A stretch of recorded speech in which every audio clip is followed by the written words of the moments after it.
first thing I would like to do is to orient you to what you have in front of you. The first thing you have is the schedule, so that you will know in hard copy, you will know what school will be presenting next after you see a particular school. So that's your first item. Then you have a single page copy of last year's test scores for our elementary schools, middle schools, and high schools, so that you could be able to look at that as they talk about this year's scores. And then the large document that you have is a copy of each school's presentation that they will bring to you tonight. Yours is in color, mine and Mr. Brown's are in black and white because we were conserving there. So unless you have further questions, I would like for you to remember that on a hard copy in front of you, you have a district and 2015 and 2016. It's a black and white copy. And you have a 2015 line on the left hand and a 2016 line on the right hand. And at the bottom, you see my handwriting where it says accountability, and there's a strike through that. So that's what I want you to know that is gone. You will never see that again. The accountability tab has been taken off the school report card. So that information there, that's the last time that you will see this, because we're moving into a completely new system from this point on. At our next meeting, we will go into that. All of the scores that you will see tonight, including those on the single hard copies, are assessment scores only. So it's not an accountability score, it's an assessment score. The scores from the district that you received earlier this week from Mr. Brown, they have only the proficient and distinguished students together. That's the score that you have, because that's where we need to be. We only put the proficient and distinguished scores combined on those. So on this from this point on, we will only look at assessment scores, and that's the only tab that you will see on the school report card. So the schools are going to present their information to you as they wanted to. I don't want to tell them how to do that. We gave them a frame. They looked at what happened last year when they presented, or their predecessor presented. They're going to tell you the scores in each content area, and then they're going to tell you the why they did well, why maybe they didn't do so well, or any other information that they wish to share. And then they're on to the next steps, or how are they going to achieve proficiency with all students in their building. Some schools have chosen to use the apprentice score with their data. So if you see something that I gave you and there is a point or two difference in that particular thing, that school chose to use apprentice. I only gave you proficient and distinguished. So that would be the discrepancy if you see anything like that. Other than that, next month we will dive into the new accountability system, and the district will share our data with you as well as our preschool and the academy at Horizons, because we're all district programs. So we will present together at December meeting. So do you have any further questions until we start with our schools? I would just like to remind the board and everybody else is that this is a different system than what you've been used to in the past. And it's very, I don't want to say not impossible, but almost very difficult to compare last year's scores with the information that you're getting this year, because it's not the same test, it's not the same type of data, and so you have to be very careful in doing that. Remember, this is last year and this year are baseline scores and on the new system, and so we don't want to compare. It's not apples and apples, it's apples and oranges, so just remember that. Now, there is some similarities, and I'm sure when the principals do their report to you all, they will point out some of the similarities and some things that they feel good about and some areas they want to do. And also remember that we have new principals in most of our buildings have new principals, and just remember where they were last year and where we are this year. So with that, Ms. Brown, Bloomfield, you're up.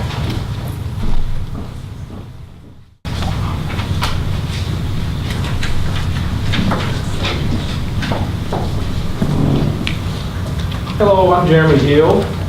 Privileged to be the principal of Foster Heights. I just want to start off, I guess, by saying my presentation is specific to our KPREP data.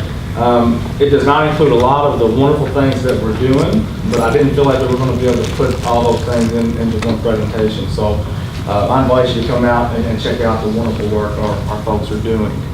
I hope you all have my presentation. Okay. There we go. Start off just with the data. This gives a breakdown of where we scored by content area. You can see we had a drop in reading. These are the numbers of percent proficient and distinguished. So that's what these numbers reflect. The blue bar is from the previous year, and our green bar is our most recent data. We had a very minimal gain in math.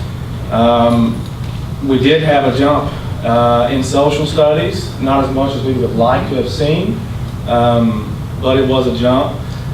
Like you've heard from some others, we had a big jump in writing, and I spoke to you all last year. I told you that writing was going to be something we were going to really focus on, and our teachers did a phenomenal job of making sure that we brought that to the forefront.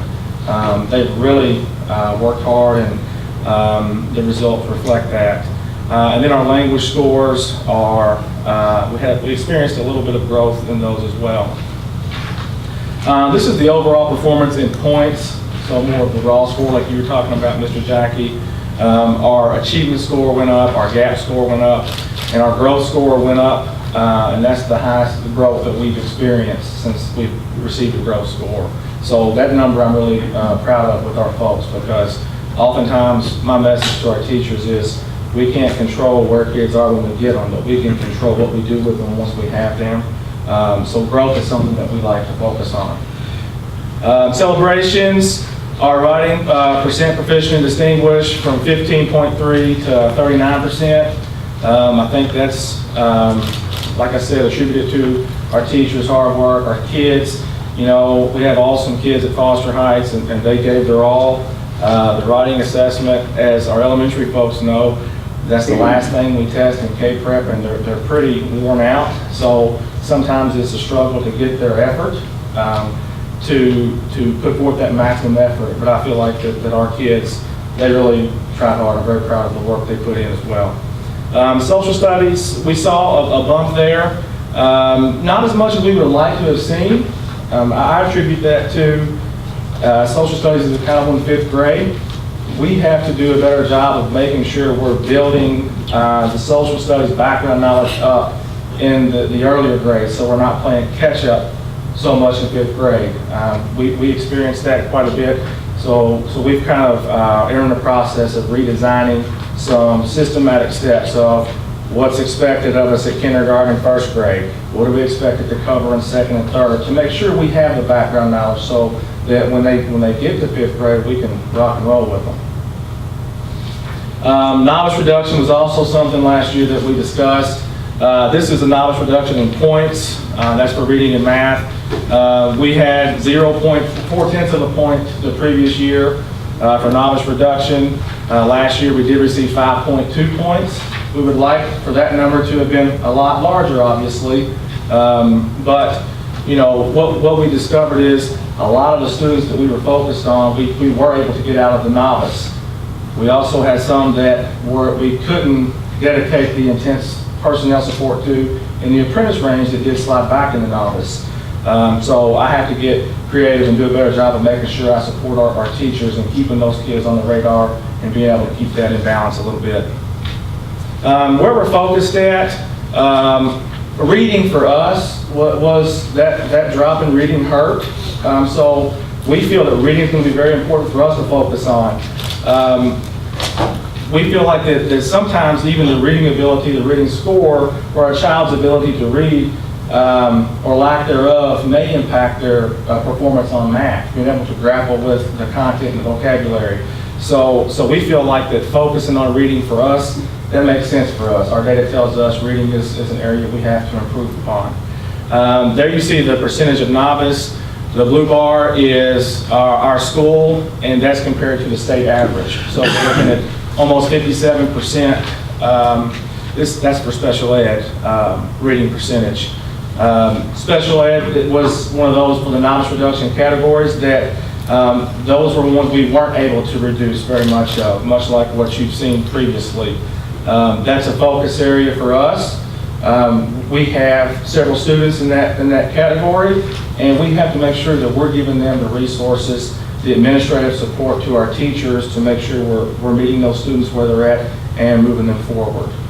So that's something that Ms. Clark and we've been talking about how to best accommodate our struggling learners and making sure that we're able to move them forward.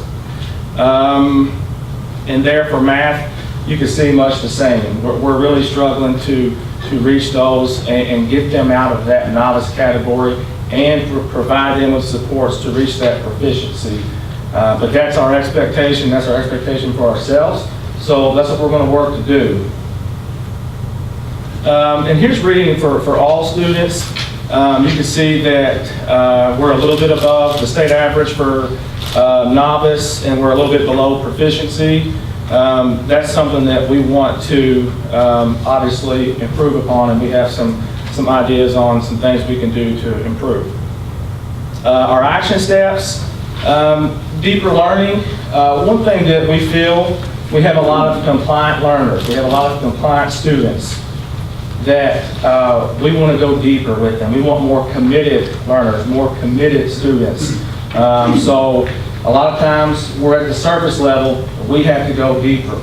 We have to do things like project-based learning, like you've heard about with PBL. Some more rigorous learning opportunities with MDC, the Math Design Collaborative, and the Literacy Design Collaborative. Our focus on writing also of making kids think critically, be more involved in what they're learning. So that's something that's kind of a paradigm shift for our staff. It's not easy, and we're asking our staff to kind of take some risks and do things differently, and that comes with some discomfort. But a credit to our staff is they're committed to our kids and their overall success, so they're willing to do that. So I give credit to our folks. Writing is still going to be a focus area. We experienced the growth, but we still have a long way to go. So as part of us being a leader in these school, we identify wildly important goals. They're called WIGs for short. Writing is our wildly important goal. So that's something that we're focused on right now. We do that 3 times a year. We have writing assessments. Our students goal set. We just had our first assessment last week, actually. Students personally goal set. We have class goals. We have grade level goals. We have a school goal and a scoreboard to track that on. So that's something that's continuously coming to the forefront. We want to make sure we're monitoring that. We don't want to say we're just focusing on it, but then let it fall by the wayside. We have to monitor that to make sure that we're improving in that area. We want to make sure we're building off that growth that we experienced from last year to this year. And obviously special ed is a focus for us. We want to make sure that we're rethinking how we're servicing our students with special needs. Whether that be the services we're providing, the resources we're utilizing. I don't remember who it was, maybe Rodney talked about the engagement.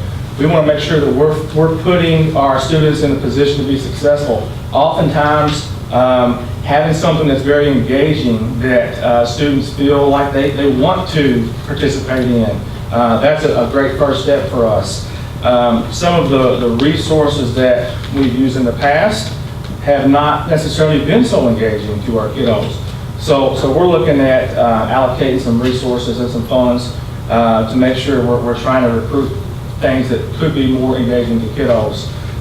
Trying to put technology in their hands. That's a big one for us. Most of our kids are really engaged with technology, and it can really enhance their learning opportunities. So for a very digital kid, we want to take advantage of that. That's basically where our focus is in response to our KPREP data. Kind of where we're at now, I think that it's important to know some of the work that our teachers have done and our kids have done. We really encourage risk-taking. We want to push our kids out of their comfort zones. That involves pushing our teachers out of their comfort zones, And that involves us, administrators, stepping outside our comfort zones as well. So we do that. The first picture is an example of that. We have to be innovative to meet some unique challenges that we have, but we have staff that are committed to doing that. I'm very proud of that. You know, I'm really proud of our team. I love our team, and I think that we're in store for great things. The picture on the right at the top, that just kind of goes to show we want to empower our kiddos. You know, we want to focus on, this data is important to us, but also there are a lot of things that are important to kids. You know, we're not producing test takers. We want lifelong learners. That's what we want, productive members of society. The bottom picture is an extracurricular activity of our choir, because we want to make sure that we try to appeal to all of our kids' interests. So I'm really proud of the work that we're doing. We were able to celebrate some growth with our KPREP data, albeit being very competitive. We want to always see a little bit more, but I think it's important to know that our staff is very, very hardworking and committed to our kiddos, and they put our kiddos first, and that makes me very proud of our folks. So with that said, I'll take any questions you all might have. You have a good thing going. Thank you. Thank you. Thank you. Fine going.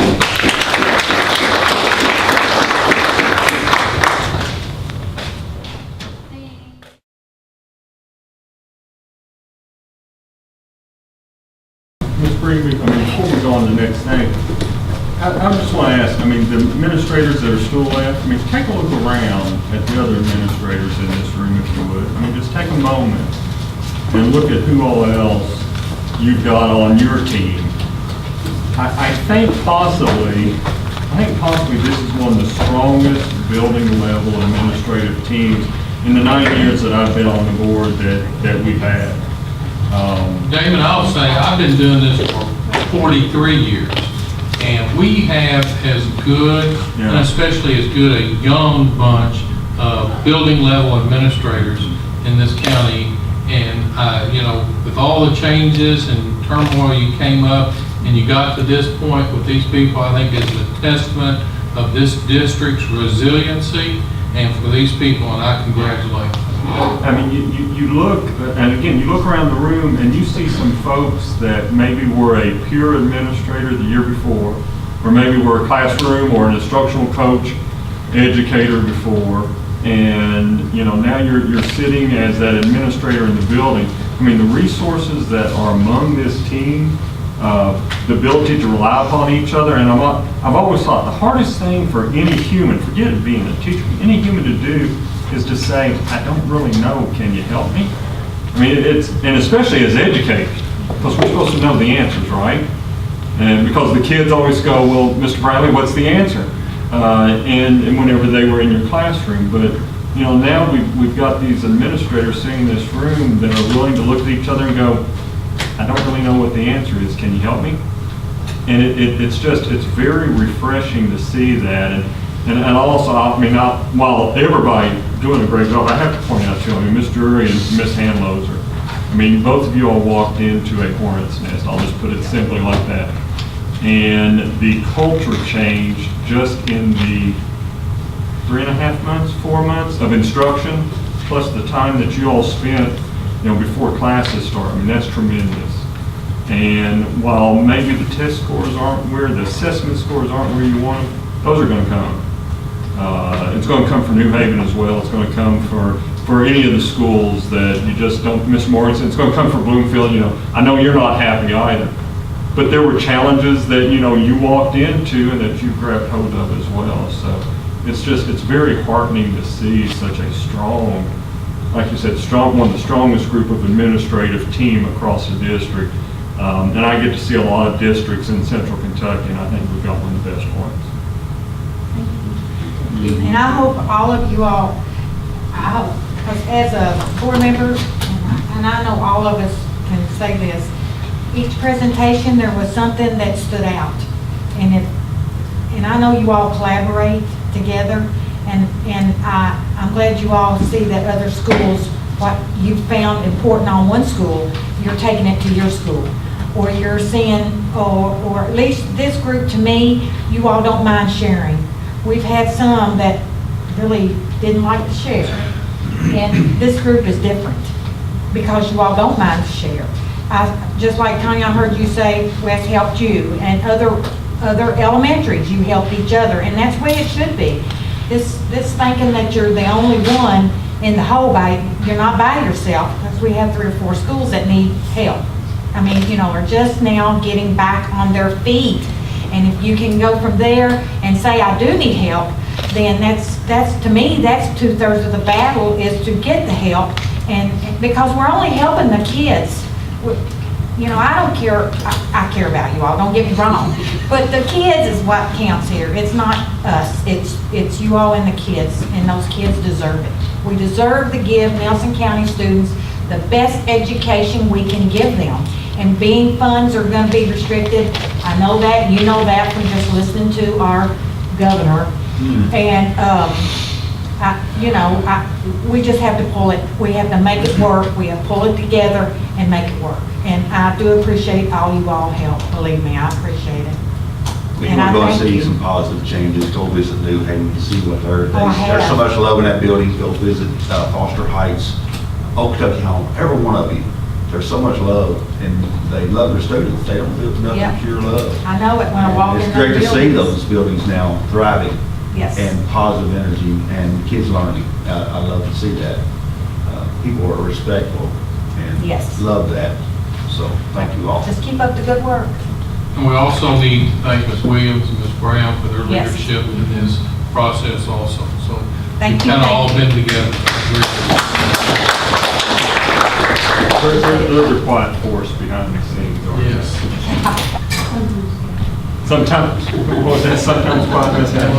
If it's a UK ball game day, it's not. That's right.